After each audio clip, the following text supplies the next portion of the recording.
นะวันนี้เขาจะพาชม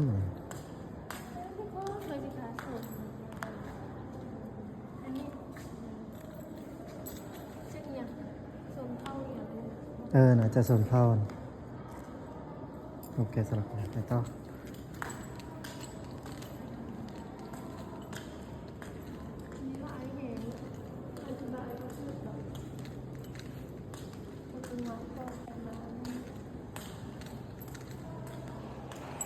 ต้องเฮ็ดแบบโอตาวาอย่างไรเลนกว้าง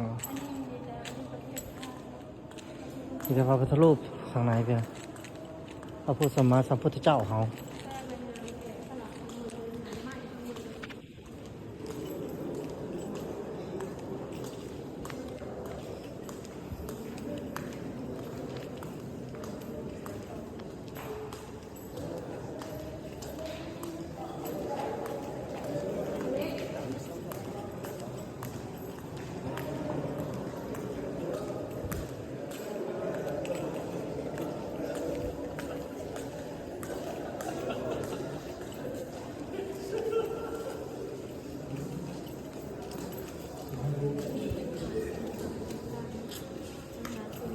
ผสมประสานเนาะระวังคล้ายๆกับระบบนิเวศนะพระพุทธเจ้านั่งในต้นไม้มีเฮือน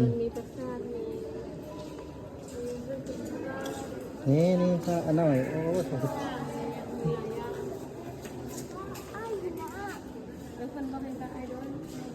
นี่เดี๋ยวให้ง่าย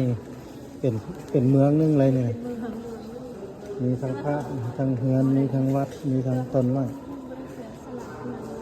ขนาดบริแกะยังคือแกะนะคือแบบป่านะป่าแล้วมีต้นไม้มีสัตว์สาวสิ่งดำรงชีวิตอยู่แล้วก็คนก็อาศัยอยู่แถวครอบกับธรรมชาติสิ่งแวดล้อมเล็กพาเที่ยวได้เป็นลูกสาวพาเที่ยวนี่ให้วันนี้สิให้อเล็กพาเที่ยวได้วันนี้ได้อธิบายนะแม่ไม่ยังนี่ลูกอธิบายจงฟังนะเฮ็ดยังนี่ฮะอธิบายไหมก็ไฟวิดีโอนี่ไม่ยังนี่อธิบายจงฟังนะอันนี้มีเงินบอกของใส่แต่ละส่วนเท่าเนาะแม่เปรียบเสมือนว่าอันนี้แผ่นดินลาวอันนี้ก็ส่วนเผานึงอันส่วนเผานึงอันส่วนเผานึงอันนี้มันอยู่ชั้นต่ำชั้นใต้ดินเนี่ยชั้นเทิงก็ยังไง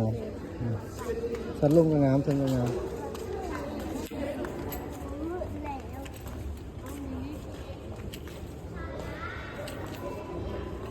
เขาขึ้นก็ขึ้นรีบอยู่แล้วบอกเขาขึ้นพี่ก็ได้ขึ้นขัดเลื่อนบนติ่งเลยนะ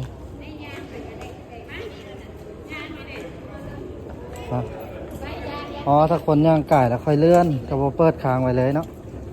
ไปขึ้นชั้นเทิงวันนี้ชั้นลุ่มเขาทั่วแล้ว